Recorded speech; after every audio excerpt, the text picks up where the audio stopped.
my vice. Man up from Mars, he tripping, I put that on guard. I got the digits, but I am not calling. Wizard at night, this be that forum.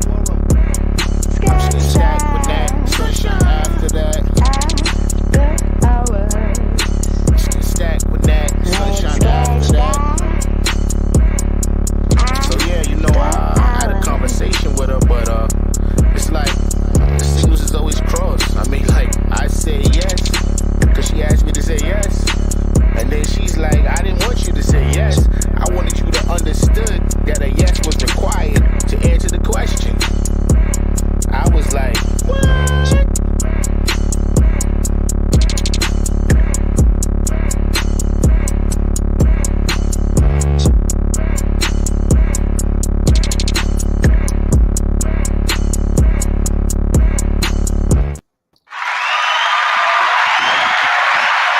Hey everybody, happy Wednesday, happy hump day. Welcome to the spot, the Stacked After Hours spot.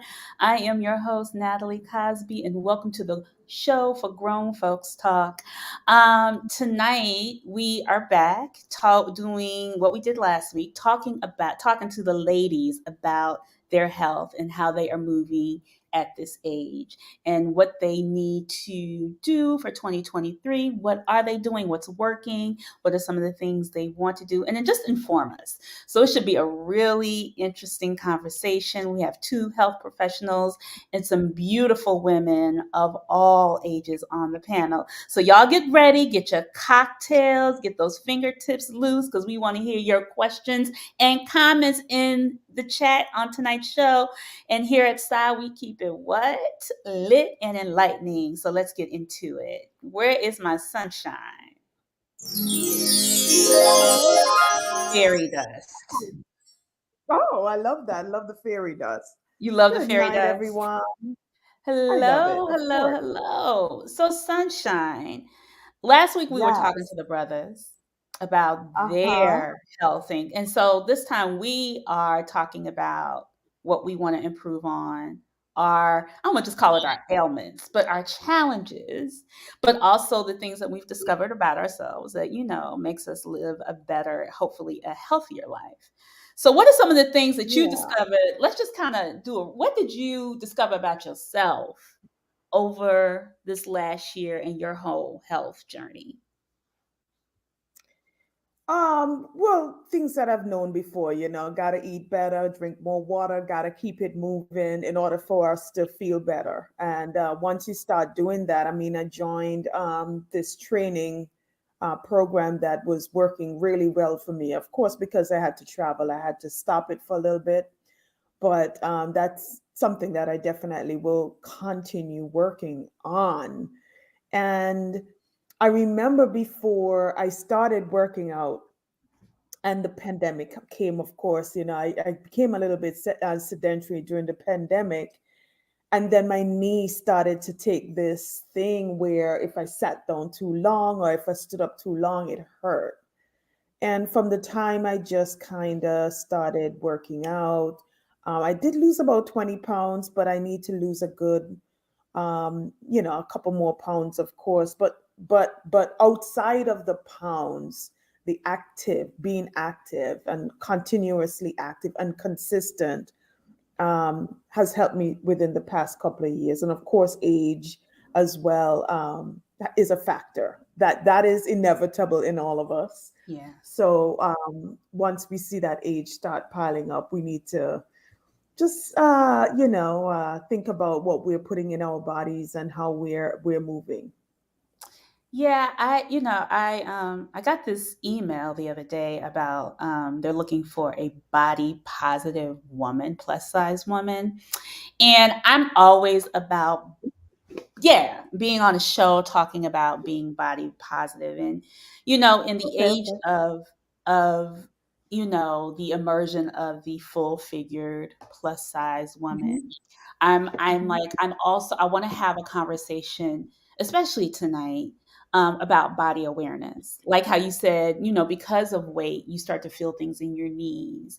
I start to feel Mhm. things in my heel. Like listening to our bodies about what is really going on, especially at this Our show. bodies talk to us. Yes, our Yeah, bodies talk our to bodies tell us, and I think as especially as Black women, we ignore it because people say we look good and we don't crack. But I always say, as I always and, say, sometimes we are cracking on the inside.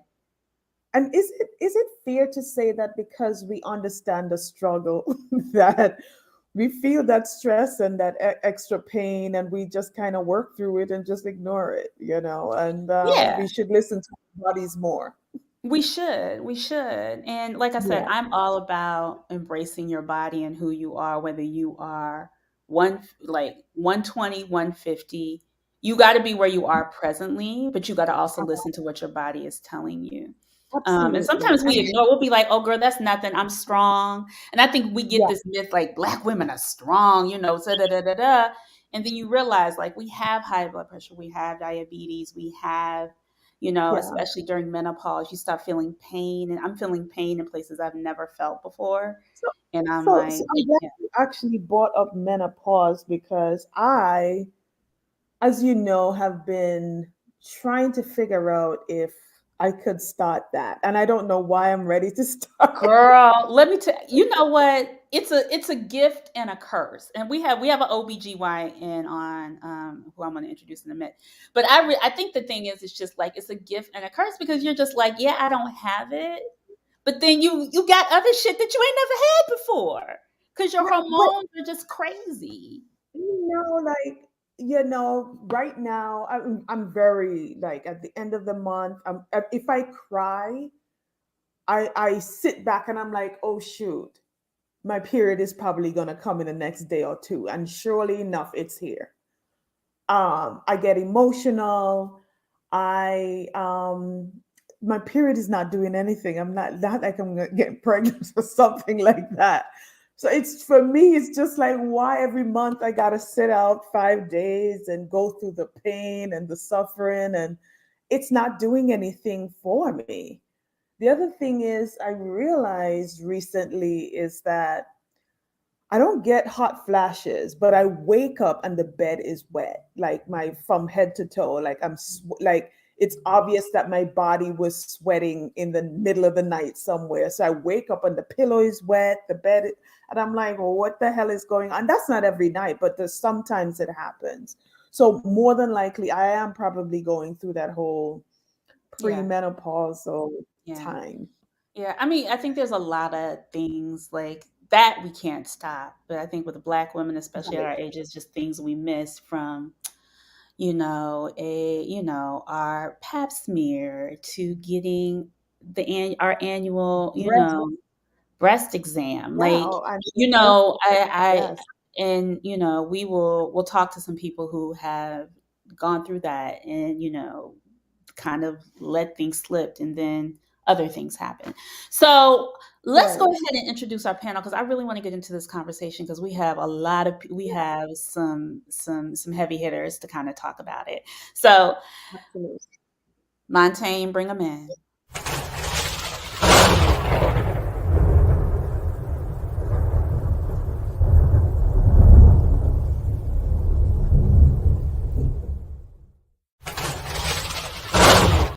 Look at y'all looking like a grown in Vogue. I love it. I love it, love it, love it. So first to our panel, very first time on the show, she loves soca music. She is a doctor of nurse practitioner, Dr. Denyse Addison. Hi, Denise. Hello, Natalie. Hello, Welcome, welcome. Sunshine. Welcome to everyone. Thank you. Very excited to be part of your Welcome. podcast. Thank you. She is my I'm yoga excited to have sister. She is a college football fanatic, and she can cook her ass off. Welcome, while she's sipping her tea, Miss Yogi Erica Ville. Hey, Erica. Hi, Natalie. Hi, guys. Happy to be here. Hello, hello. hello, hello, hello. Fine. Nobody believes she's her age. 66. She has won the Ageless Beauty Contest, and she is my sister, Miss Janice L. Cosby. Hello, Jan Jan. What's Hi. up, boo boo? And then finally, she is my line sister and went to Trinidad Carnival. She is our OBGYN, doctor of the night, Dr. Aisha Redmond. Hi, Aisha. Hey, everybody. Hello. And hello to everybody in the chat. Brown Girl Interrupting, Mr. Jones. Thank y'all for shouting out. And Quiet Storm, of course, our producer running things on that end. So, ladies, what we doing about Yes. what is Black women Right. doing about our health? Right. Like, I asked the men this question last week, and I want to know, just for you in general, what has changed with your body over the last 10 to 15 years? Yeah, that's a really good question. I listening to what you guys were saying in the opener about, various things that you're going through. But, I'm the last 10 years, 10, 15, I'm 50. Oh, Lord. And I can tell you, I can say it happened last week. I'm accepting. But what I can say for the last 10 years, what's changed is that I've been a little bit more anxious, a little bit more episodes of depression than I had when I was in my 20s and 30s. And I'm not depressed, but I'm having more episodes of that. And I kind of think like, well, why is that? Because I've lived longer. I mean, I care about more, I have more responsibilities. You think about your future, you think about your mortality.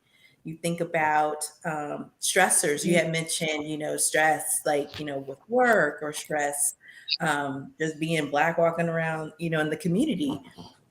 And those things kind of, pile up. So I would say for the last, the difference in change is I'm a little bit more aware and a little bit more worried about things, not to dysfunction, but that's just what I've one of the many things that I've noticed over the last 10 to 15 years. Wow. Thanks, That's Aisha. interesting. Yeah. I think we remove that sometimes and just go on and bury it. I think that's really key. Jan. So I think in the last 15 years, and like you said, I'm 66, I'll be 67 this year in October. And I was always pretty conscious of the way I looked, my body shape. And now I'm still a little conscious of that, but I'm now more concerned about my overall health. I want to look cute and be healthy. So I'm really concentrating on my mental health and being at peace. So I don't stress too much about my body image as I used to 10 or 15 years ago. It's more about, I feel like if I'm healthy, my body's going to follow along with it and I'll be healthy too. So I try to eat better. I'm just more deliberate about it than just being more conscious of, I want to fit in that dress in 2 weeks.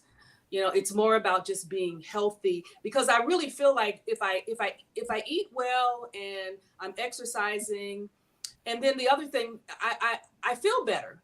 I wake up feeling better. So that's what I'm more conscious about. And I did wear my shirt. I don't know if you can see it, but Black Don't crack. It's so May I have down. one of those, please? We need to order those. We're gonna sell those on the website. Yeah. Erica. Ooh, the last 10, 15 years. I've always been very health conscious, as you know. I think the last few years, it's been more about weight fluctuations for me. Prior to this, I've always been slim. And the last 3 years, I've increased in size. So it's been more so that, and I'll get into the reasons why later in this discussion, but I would say that has changed in the last 10, 15 years. I think I've been more anxious, but in the last 3 years, I've been a little bit more free. a little bit more open, a little bit more, um, gosh, adventurous in things. Can In you the, just what has attributed to that freedom really quickly? um, You can go ahead and tell us. I guess basically coming to the realization that, time can be short, Mhm. and do the things that you want to do, like now. Um, I used to think like years ago. I think everyone probably has that elderly woman, that grandmother in our family that basically does not give a damn and will say this and that and the other. And I always loved that freedom that they had of expression and just being who they are and living in their skin. And always kind of felt like, okay, well, once I get to that age, that's when I can do that. Mm-hmm. And then, of course, 3 years ago, 2.5 years ago, that all kind of changed. And it was kind of like, do what you want to do, be who you want to be, experience what you want to experience. So that's kind of changed for me the last 10, 15 years. I like that. Denyse, Yes. what has From changed for you? What has changed with your body? Well, Natalie, I feel really good. I still feel really healthy. I think because you all are declaring ages here in this podcast, I'm in that 50th decade. And, I want to believe I'm still in my 30s. So that's part of the problem that I have. My children are reminding me that, Mom, you're getting a little older. But I'm pretty active every day. I'm out 10, 12 hours of the day out of the house. And I love that. And I think what has changed the most for me is my level of confidence in my ability to challenge a lot of issues at work with the family, because I do feel like I'm pretty ready for anything. I love to travel. I love to meet new people. I love culture. Mm-hmm. So for that, I want to do and see more. I am in perimenopause stage in my life. So I agree with everything that you all said.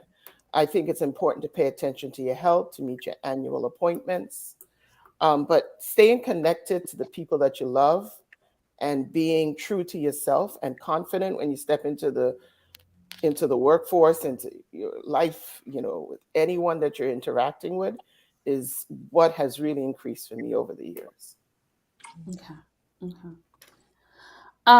Yes, indeed, Rise Girl. Yes, indeed. So, I see a lot of sisters. I know a lot of Black women. I'm talking to Black women because that's what's on the panel, especially now with weight.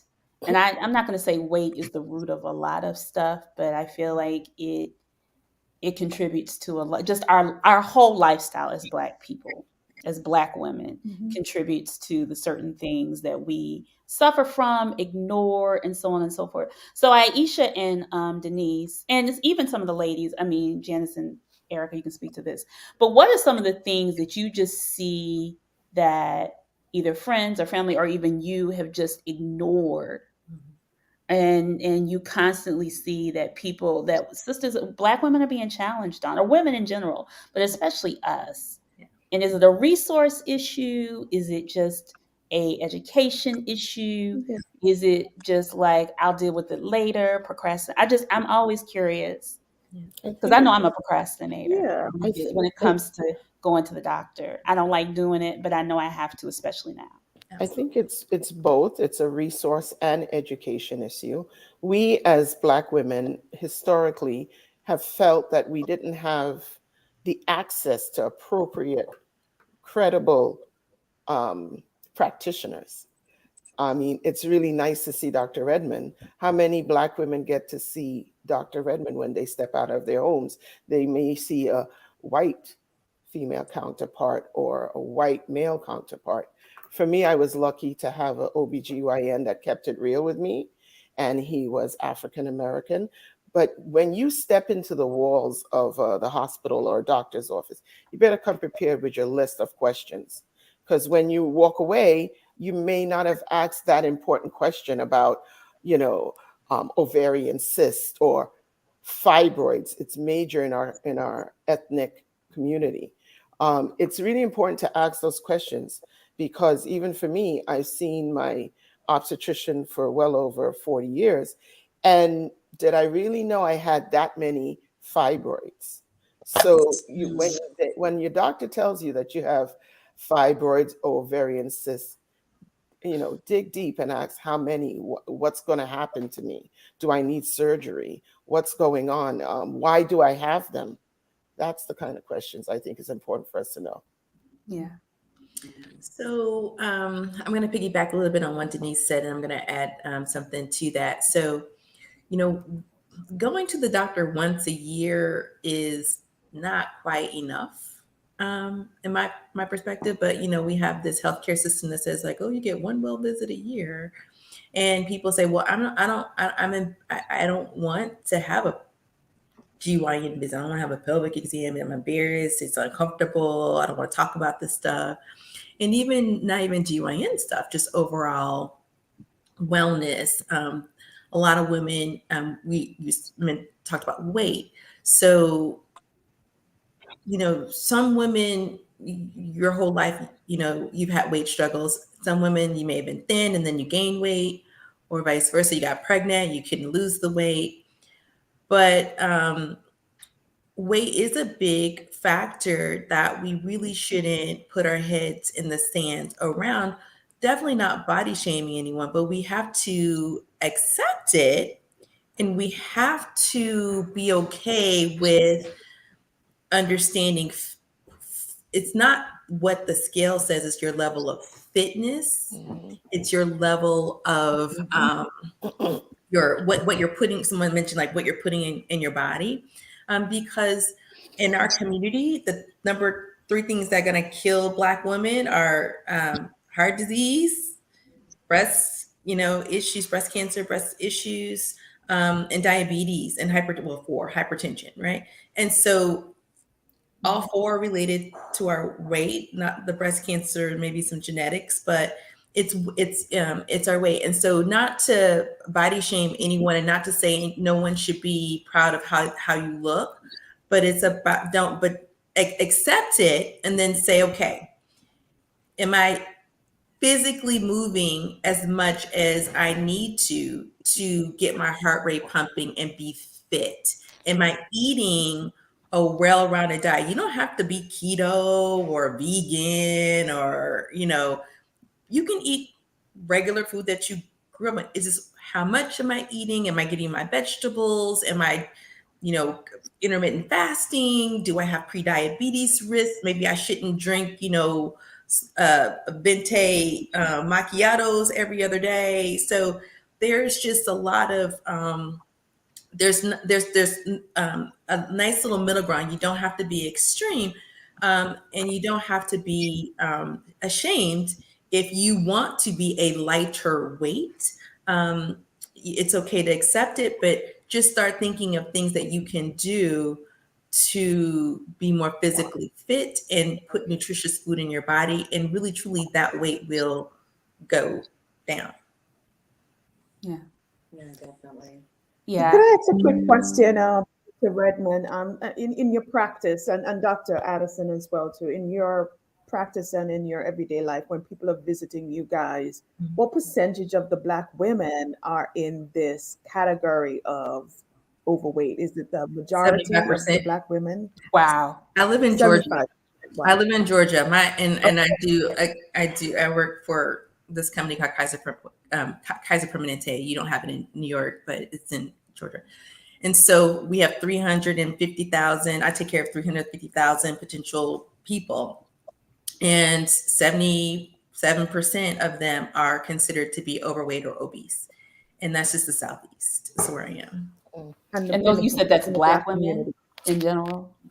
I would say that's all membership, and I'm in Atlanta. So probably 55% of my population is Black, maybe 60% is Black. So yeah. And I'll add to that, as a former healthcare administrator, we always looked at the numbers, and you always had the white women were more, they weren't obese. And then you had Hispanics, and then Black women were always the highest across the country, were always the highest as far as being obese. And it's a state of wellness. You want to make sure that you change your habits as you get older as women. Of course, we Black women have it in our hereditary, a genetic makeup that we have diabetes and heart disease and stroke. And it's important that some of the cultures that we've come from, we have to cut back on the carbs and increase the colored foods, the carrots and the spinach. You see, when you look at the food chain, you have to look at having more colorful foods on your plate. When you look at a healthy plate now, they recommend that you have half your plate be filled with vegetables during the evening hours and have fruit in the morning. And we have to also keep moving, because even though I might be a certain weight, I may climb the stairs and be out of breath, and I might think I have good size. I'm not too heavy. My BMI is not past 28, but still I may climb a set of stairs and be out of breath because my cardiac reserve is just not there. So that's why we emphasize movement way past your elder years. It's very important. It's becoming more apparent to me as well. Yeah. Have y'all ever had the results where you ignored something and it became something? Erica, you're Yes. laughing. Oh, Yeah. Eric was here. Yeah. Well, you know the story, Natalie, and Alethea, I believe you know it as well, Miss Sunshine. I had that. I'm 53. I just turned 53 last week, and about 13 years ago, I found a lump in my breast. Went to my doctor. They did a biopsy. It came back fine. Okay. From that time, I would get, lumps in my breast, and then they would leave and they would turn out to be fine, and it was no big deal. I was always, like I said, always active, always healthy. I was vegan for like 10 years. I exercised, I ran miles, so on and so forth. Never had any kind of health issues. My family, we have no diabetes in my family, no high blood pressure in my family, very healthy, I guess genetics in that sense. So I always felt pretty secure in my health because, I made a priority for myself. A few years ago, about 3 years ago, I found a lump in my breast. Again, felt like it was no big deal. It's going to go away in a few months, just like it always has. After several months, I'm getting ready to go to the gym, and I find lumps underneath both of my armpits. And I'm like, okay, am I allergic to my deodorant? Let me give it a couple of days, so on and so forth. And was talking to Natalie on the phone on a Thursday, and COVID had just hit. So COVID it was April 2020. And she was like, and I immediately hung the phone with her, started calling places, got in to see a doctor. They were like, you need to get a mammogram sonogram. Had that done a couple of weeks later. Right after that, they said, we need to send you to a breast expert. Saw him 2 days later. He did a sonogram, wanted me to come back in an hour to do a biopsy. Did the biopsy. I asked him, hey, this is what you do. What do you think it is? And he said straight up, it looks like it's breast cancer.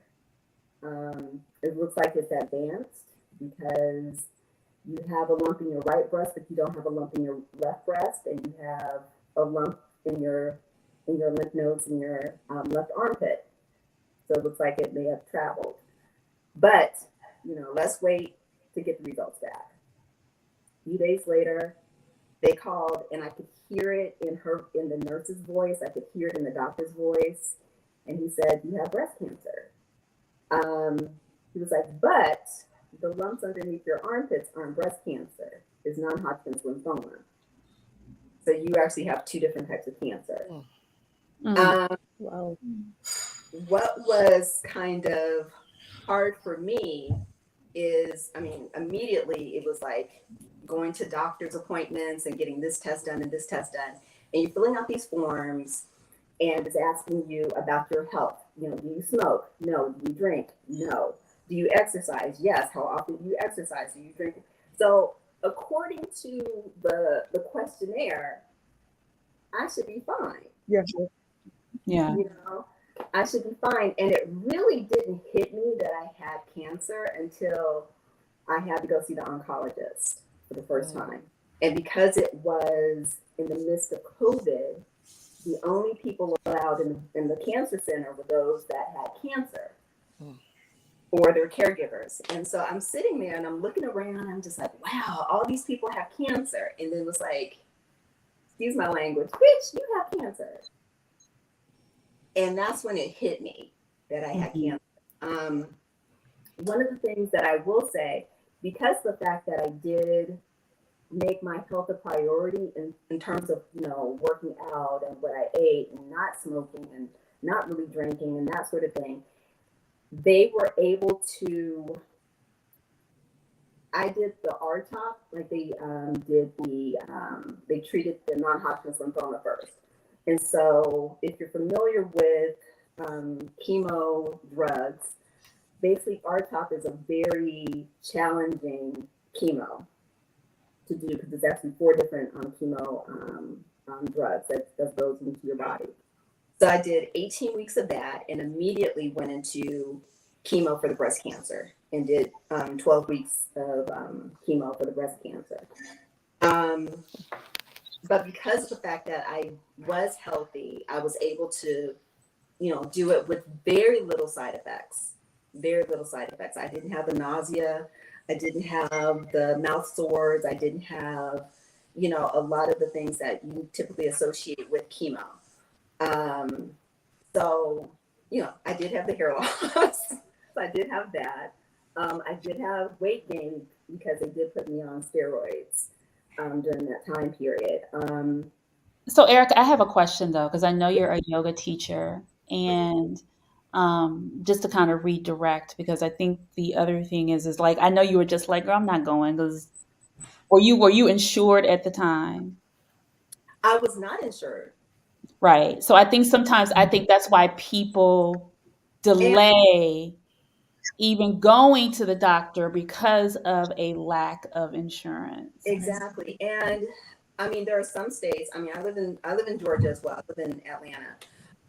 But when I was living in New York, what a lot of people don't realize is that Governor Cuomo, when he was governor, he actually put into place a program for women over the age of 40 to be able to get free breast exams and free. I do remember that. So, but a lot of people aren't even aware of those programs. Yeah. Yeah. I don't mean to cut you off. I just wanted to I think it's important because I think that sometimes is the delay in a lot of the economics around taking care of yourself, even and just the preventative, and then what happened to Erica for somebody who does. And and Janice, you can even talk to that as a healthcare professional, but go ahead. No, I was just saying, like, on where do you even, somebody is just like, where do you even start finding that information or doing the research or even knowing about all of these resources that are available? Right. So this is a very good question. So most states have in place some type of like nonprofit organizations or something that's very dedicated to breast cancer screening. So if literally you could type in free breast cancer screening in Iowa, and some nonprofits may pop up, or you can even go to, Susan G. Komen or, free mammograms, and there's millions of dollars in funds not raised, not just for like breast cancer research and cancer research, but for those people in the community who do not have insurance, who are in the age range to get screening. Because if we screen you, I mean that, and the idea is, if we screen you and we catch something as early as possible, then your survival obviously increases significantly. And then if you have any, and this is not just for breast cancer, but for like cervical cancer screening, colon cancer screening, any kind of screening, there's resources if you're not insured, to get those screenings done. And then if for some reason, if you do have a positive cancer diagnosis, the states usually have resources to help you if you have a diagnosis of cancer as well. So you just have to just kind of do a little quick Google search, and they'll find. And you can even ask your doctor. I mean, I don't know. You can call a hospital. The hospitals may know of local places, or so. Yeah. Well, And then, Erica, there is one. Sorry. go ahead, Sunshine. Documented individuals who may be scared to call like a health facility and thinking that, oh my God, I'm going to get deported. Denyse, do you have any sort of? That is true, but there are clinics, and if anyone comes into a hospital emergency room with issues that need to be addressed, it's a law called EMTALA, EMTALA, that you will not be turned away. They are required to assess and treat you. But again, here we talk about access to appropriate health care. So it's really difficult sometimes for the undocumented, but at least that's one thing that you have to realize. That's why a lot of people use the emergency rooms instead of the professional doctor with the copay and all of that. They could just leave, get seen, and leave, and then not have to worry about paying the bill because maybe they can't. So that's why all these laws have come into place. So women who are pregnant can go into a labor and delivery ward and deliver their baby without fear. And women or men can go into the emergency room and get treated. But I want to take a moment, Erica, and tell you you've been an inspiration to anyone who's listening right now, because you shared your story with such eloquence, and you're amazingly courageous. So I just want to say hats off to you. Yeah. Thank you for sharing that, Erica. I agree, Denyse. So let's get into I won't call it the elephant in the room, because Aisha brought it up when you said diabetes, heart disease, high blood pressure is contribute to, I'm not going to say what we put in our mouth, but what we have been probably putting in our mouths all our lives. I'm not going to say all of it. Some of it is genetic. But I know my blood pressure shot up and I'm going to share this, when I hit over 200 pounds, and I'm 5'5" or 5'6". So I was just like, what is going on? I'm always healthy. And I was just like, sometimes you got, not saying push back, and it's not a body shaming. I think this whole thing around body awareness is really key. And I'm not going to say, big is not beautiful, but it's not always healthy. Yeah. And how can we start really having those conversations with our aunties, with our mothers, with our friends, with ourselves? I mean, it starts from when they're babies as well. I mean, you see the little babies and you like their chunky legs, and you feed them with all these things so that they can be chunky, and then they're like, oh, the baby looks too thin, give him some more food. I mean, that's cultural as well too. But I think, yeah, true. But I think even people just like, girl, I had a baby. I was like, girl, that was 10 years ago. Yes. Yes, that is true. You were smaller.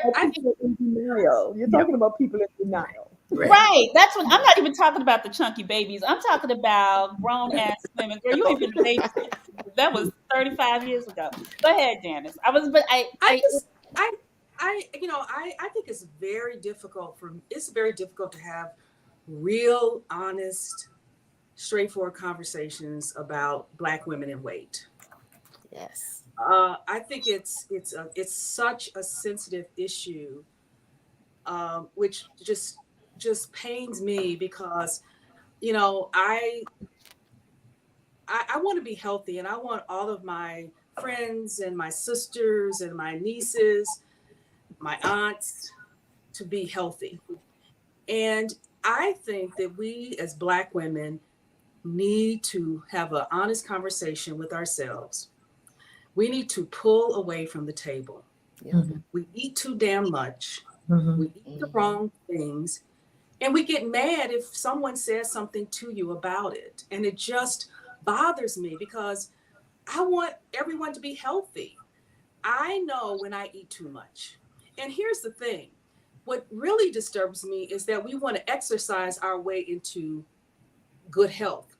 You can lose weight. I do better when I don't exercise and concentrate on my diet. And I don't even I made a promise to myself 2 years ago that I would never use the word diet because I want to eat healthy. I want it to be a lifestyle for me. Absolutely. I want to eat in such a way where I'm healthy, but I'm not. I've been on every diet. I'm a professional dieter person. I was years ago. I've done Atkins. I've done Jenny Craig, Weight Watchers, keto. I've done every damn diet, and I needed to focus on, okay, Jan, you want to be healthy, you want to be at a good weight, so you have to concentrate on your diet and not just trying to exercise and do aerobics and weightlifting. That doesn't help.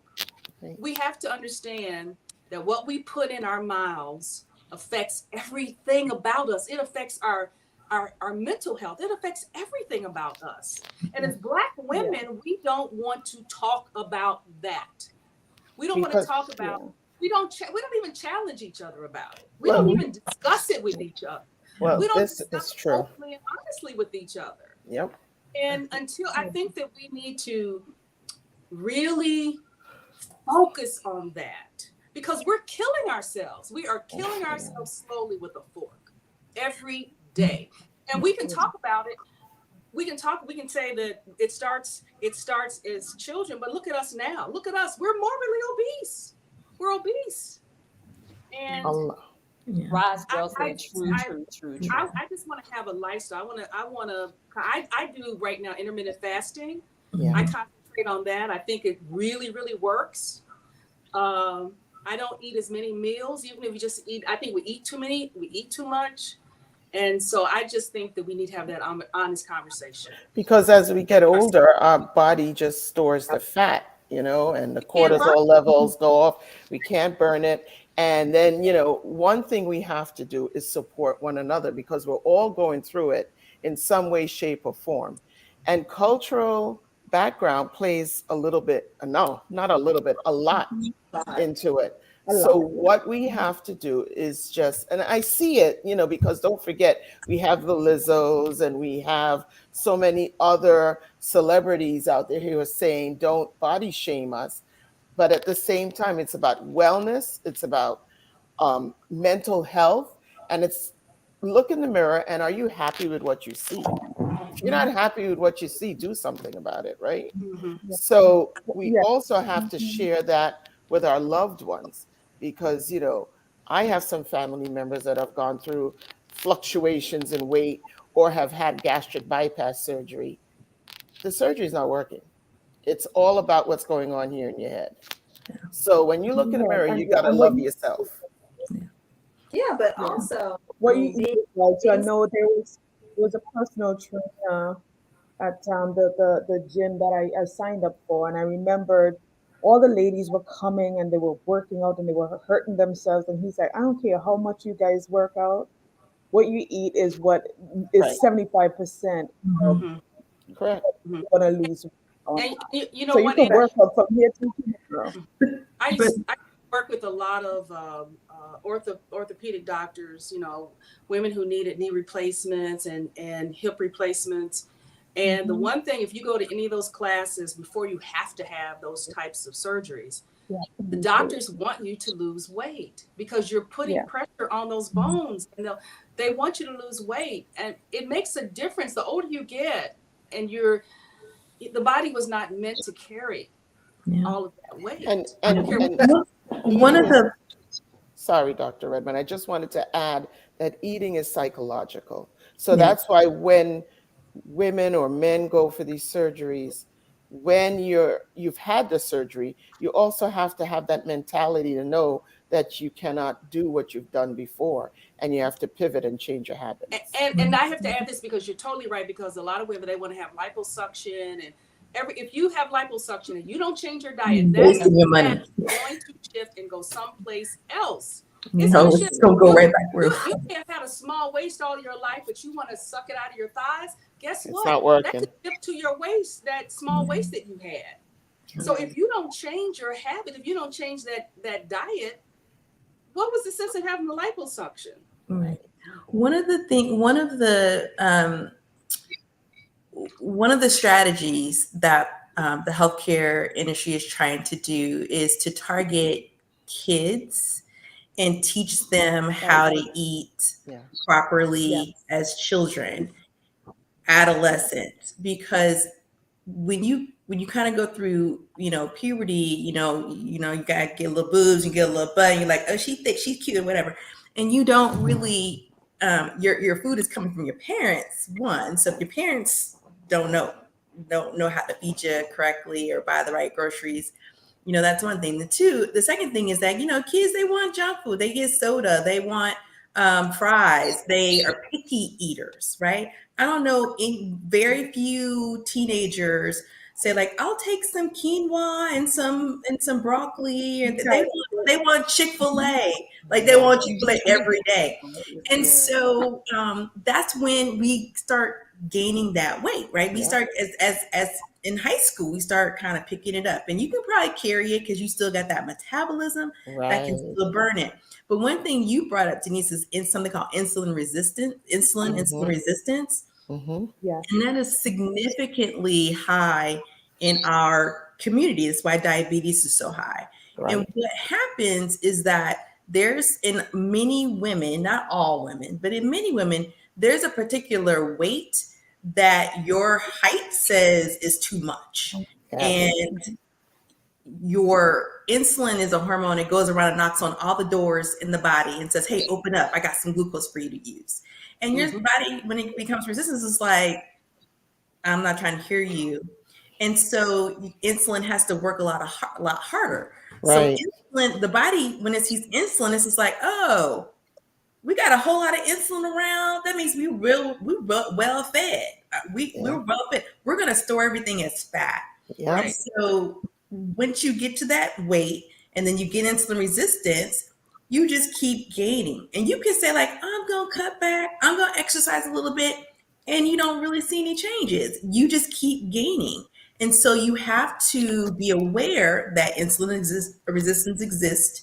Right. Like you can look at your family. If you have a lot of diabetes in your family, you're probably going to have insulin resistance. But you have to attack that. And that's when you go kind of talk to your physician. You're like, oh, my routine labs, am I pre-diabetic? So if you're showing you're pre-diabetic, then you have insulin resistance and you really maybe need some additional medicines. But it all starts in adolescence because we never learn how to eat well. So targeting kids and adolescents and teaching them portion size, teaching them how to cook for themselves, teaching them, okay, great, you go to Chick-fil-A, maybe not every time you get the chicken nuggets, the fried chicken nuggets and the fries, maybe this time you get the grilled chicken nuggets and a side salad and split fries with your friend. And then, not eat at 2:00 in the morning or not drink soda. How do you, I guess my question, go ahead, Eric. I know you had a. No. I agree with the doctor on that, but you brought up the point about these kids, they're eating what their parents are giving them. Absolutely. And so, kind of going back into like the body shaming, when I was younger, I was always skinny. That was a problem for various people in our community, where it's like, girl, you need to eat. You always trying to, Yes. and I eat. Eat I a can eat. sandwich or something. Yeah. That's that. I can. Yeah. And it's just going, because I'm from Mobile, Alabama. I grew up in Mobile, Alabama. So when I go home for Mardi Gras, I see people that I went to high school with, and they're huge. Yeah. And they have high blood pressure, they have diabetes, and they make it seem as though this is what just happens to you when you get older. When you get older, And it's like, no, this is not what's supposed to happen to you.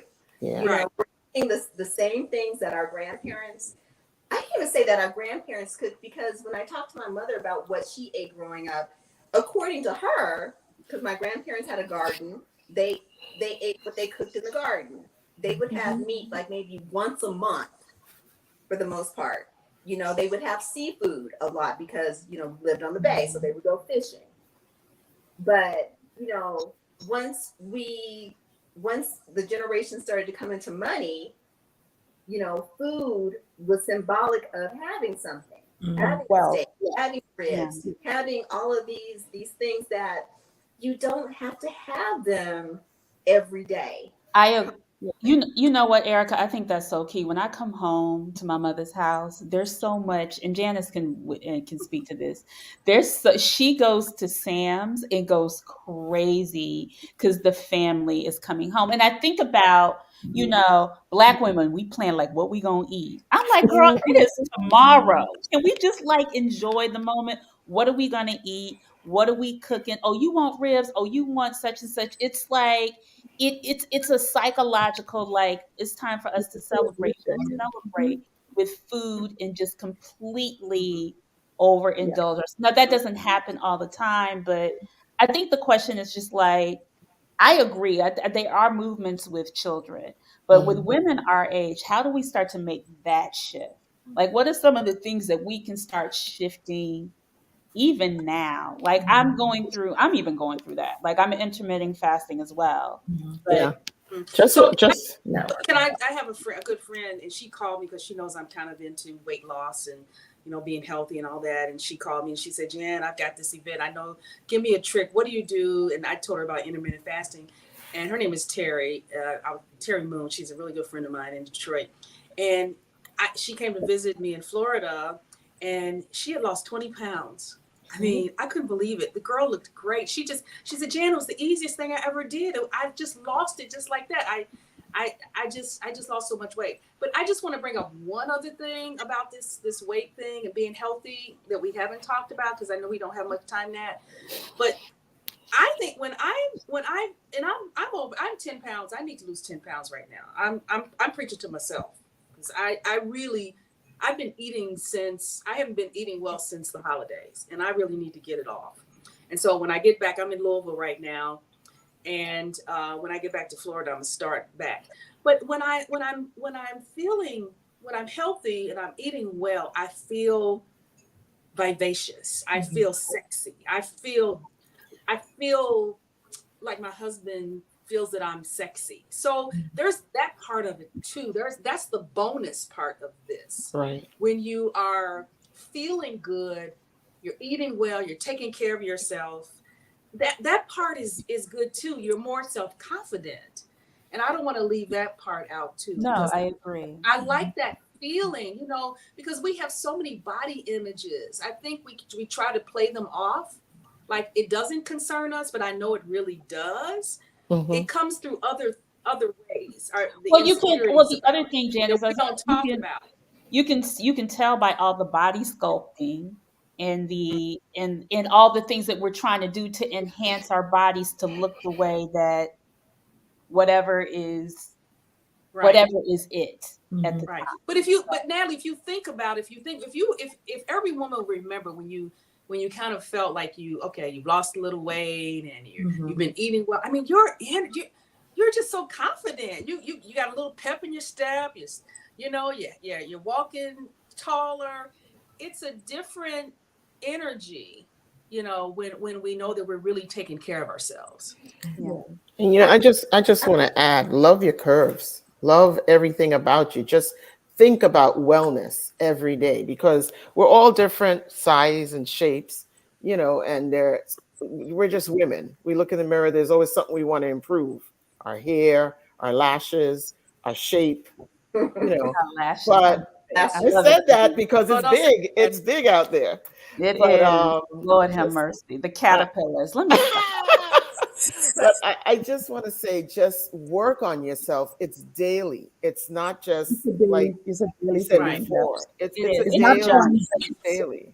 It's a I daily think thing. I think we live in such the quick fix of looking a certain way is what's getting women to go to DR and get these Oh my God. whatever, the Yeah. BBLs, the Right. tucks, the whatever. And it's just like, but you're still like and the funny thing is I can tell when somebody is really healthy based on their skin.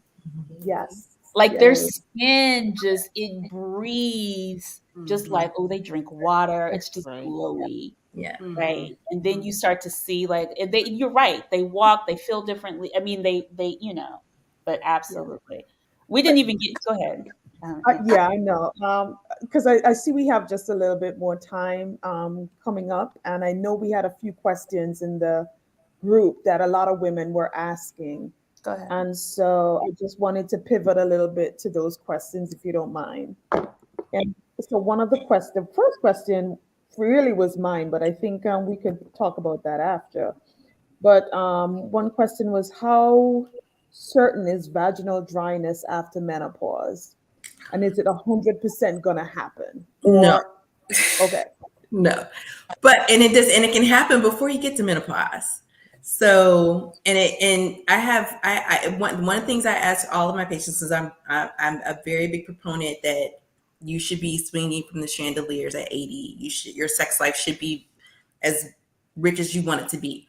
And so it can start, in your 40s, 30s, or I have women who are 60. They're like, I don't have any issues. So everybody's unique. Everybody's different. But if you are having issues, couple things you do. So everybody's kind of familiar with the lubricants, whether they're water-based or silicone, you get over the counter, right?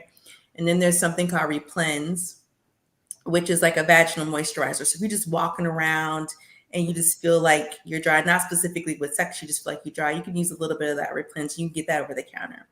But what happens as we get closer to menopause and in menopause is we just don't make as much estrogen. And even though we may not be having hot flashes or night sweats, we may have that vaginal dryness. And so you may need to take a little bit of estrogen cream or a capsule or a ring in the vagina to keep that lubrication.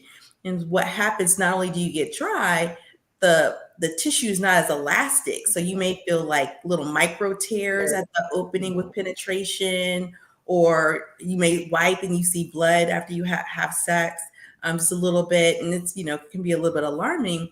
But if sex is not comfortable for you, then you don't want to have sex. And then you say, well, my libido is bad. Oh, my relationship with my significant other is bad.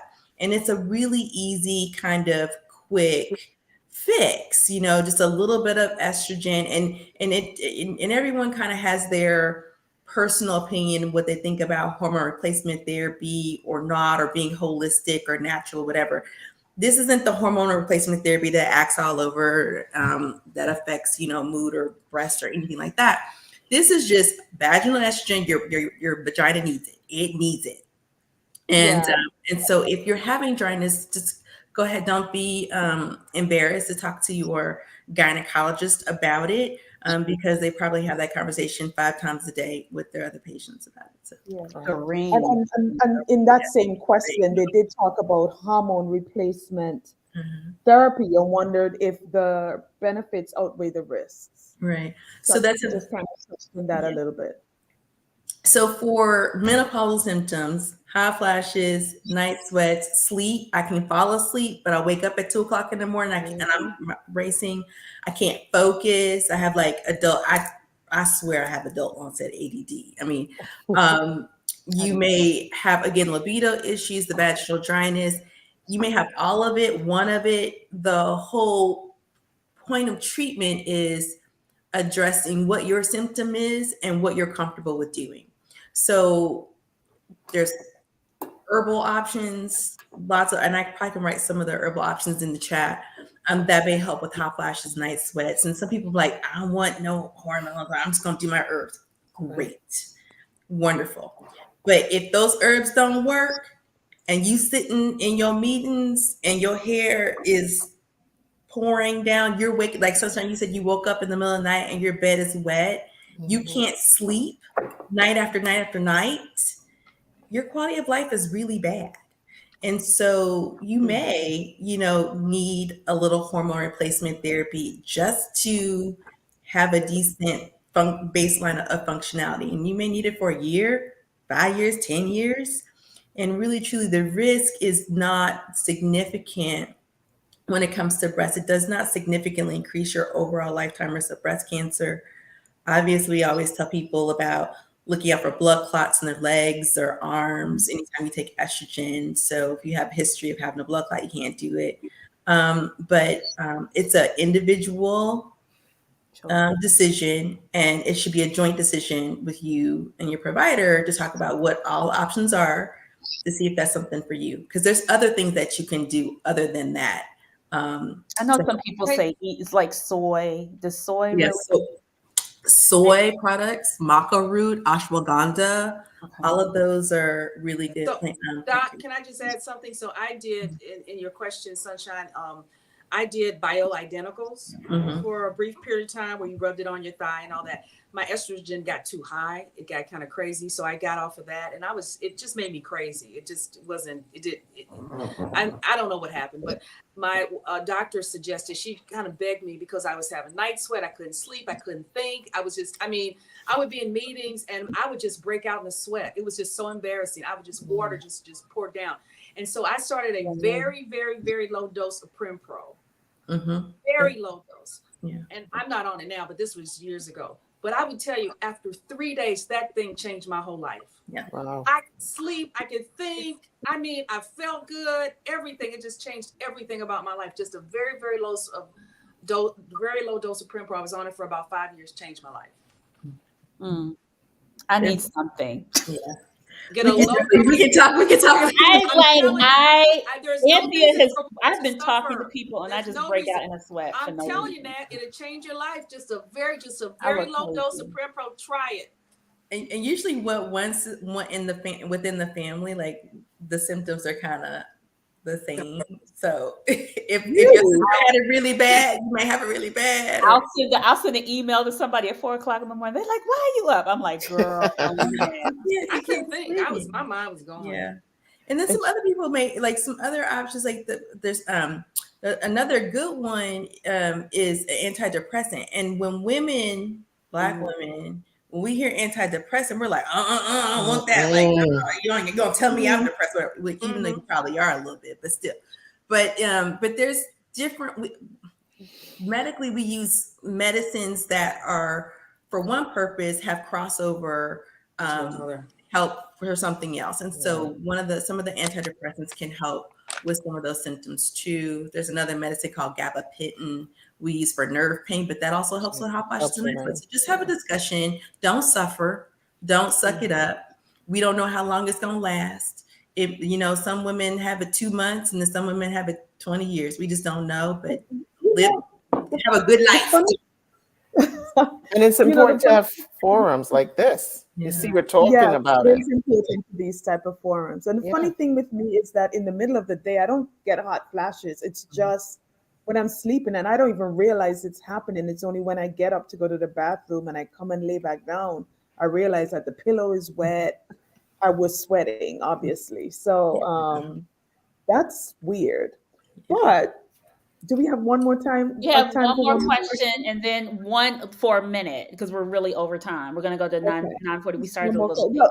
Well, Yeah. it's actually on the same line of what we're talking about in terms of hot flashes. Mm-hmm. Someone said they had it for more than 5 years, and when will it stop? I mean, does it take forever or There's no prescription for that. Every there's no woman is very Different. I think different. it's very different. I mean, I had stopped my period at 53, and I had hot flashes for about 4 years after that. Like I said, I'm 66. I don't have hot flashes anymore.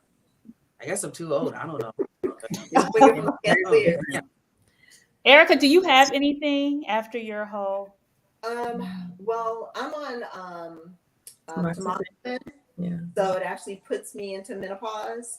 But I have not. I mean, other than me not having a cycle anymore, I haven't had any of the hot flashes. I haven't had any of the night sweats. Oh, that's good. As far as I know, I don't have any vaginal dryness. But but I was going to ask the doctor, do you think that diet kind of plays a part in that as well? As No, helping to- no, because I can't. I mean, I have a very vast array of women. I have some who are amazingly in clean eating, and I have some who, you know, eat like crap and are overweight, and it doesn't matter. Every woman's unique in what she experiences with menopause, and that's and also the age at which she kind of goes through it. Okay. Mm-hmm. Well, my final question to you guys is if what are some of the things that you would just suggest if somebody came to you and gave you advice? How could they, if they had high blood pressure or diabetes or anything, what would you tell them on your path and how could they improve? What would be some of the things that you would just suggest? I would say know your numbers. If you pay attention to your numbers will get better. If you know what your blood pressure is and you have a blood pressure cuff and your regimen is, 4 times a week, I'm going to check my blood pressure. And so I'm going to know if it's high. That's going to remind me to take my medicine. If I'm on medicine, it's going to remind me, push away, that cocktail, or not, let me try and just not use as much salt in my food, or let me go for a walk. So knowing your numbers forces behavior changes. So especially your diabetes. I had a patient that came in yesterday saying, I said, how's your diabetes? And she's like, oh, it's much better. I wasn't paying attention to it. My glucose was 450. And then, and when I finally decided that I was checking it, she's a known diabetic, known.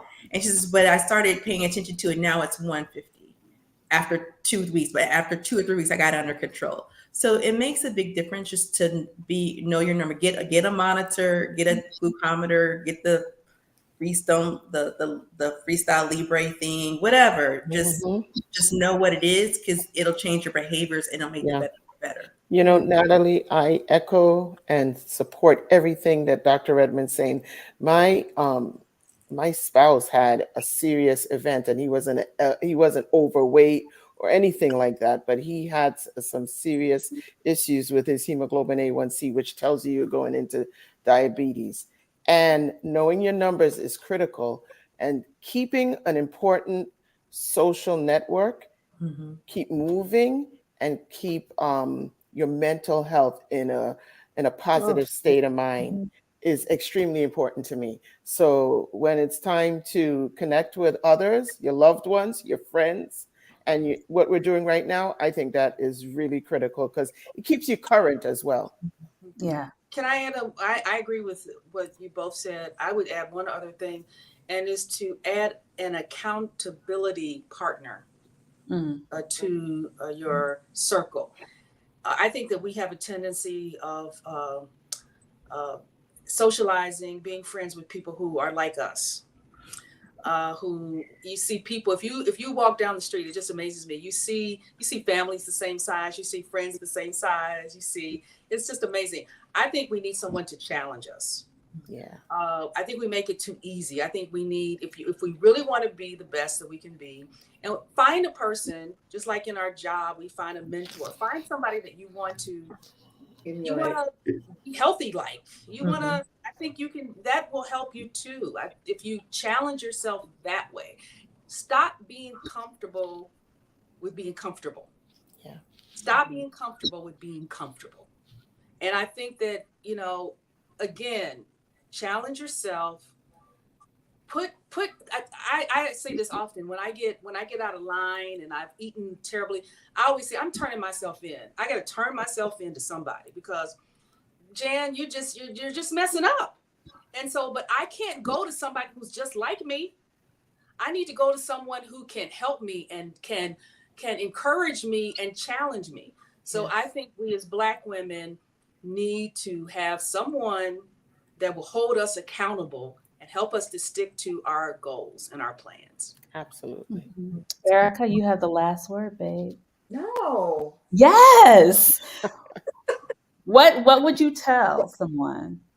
Well, I mean, I totally agree with what the doctor and what Janice has said as well. Definitely, like she said, know your numbers. Definitely, I think the idea of having an accountability partner is great. Yeah, I mean, we do that when we work out. We have someone who we work out with, and the days that we don't want to work out at the gym, we know that we're going to the gym because that person is depending on you to be there. So having an accountability partner, I think that is a wonderful idea. But definitely, if you feel something is wrong, if you feel something is off, go get that checked out. Go get that checked out. I mean, we're very intuitive and we know when something isn't right, because you're playing with your life. You're playing with your life. And if you haven't had, your breast checked, if you haven't had your pap smear, also get your shingles vaccine. We're all over the age of 50.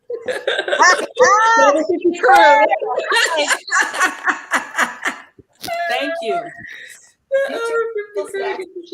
Yes, definitely. So yeah. Ditto. My in vogue of women's health. Y'all better get it, Cindy, Dawn, Sean, whatever their names were. Thank you. Y'all were awesome. Anthea, thank you as well for giving us the questions. Next week, we are talking about mental health. So we are all trying to get ourselves together before you try to go find your partner. So get your life right, y'all. Get your life right. All right. We are taking this into the after party. If you have more questions, Jan can't be in the after party, but I'm going to stay for 10 minutes, about 10, 15 minutes. Yeah, I'll stay for 10 minutes.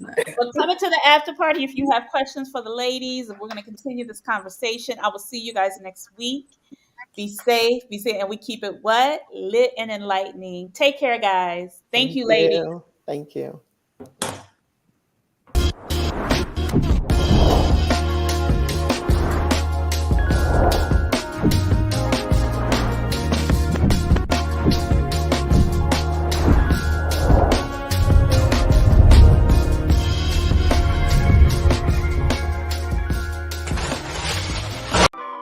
Join Stacked After Hours, The Spot,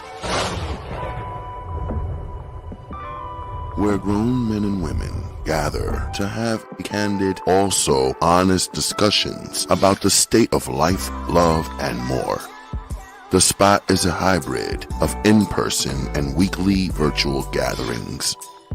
Join our Facebook group and answer our daily questions. Subscribe to our YouTube for our weekly live talk shows and join us on Zoom for our talk show after parties for lively conversations with other opinionated, grown, and sexy professionals. Just search, follow, and subscribe to Stack After Hours on Facebook groups and YouTube. Also like and follow our brand pages at Be Stacked Wellness on Facebook and IG. So wherever you are, at home or abroad, pull out your laptop, tablet, or smartphone and join in the conversation with the members of Stacked After Hours, The Spot, by Be Stacked Wellness. See you there.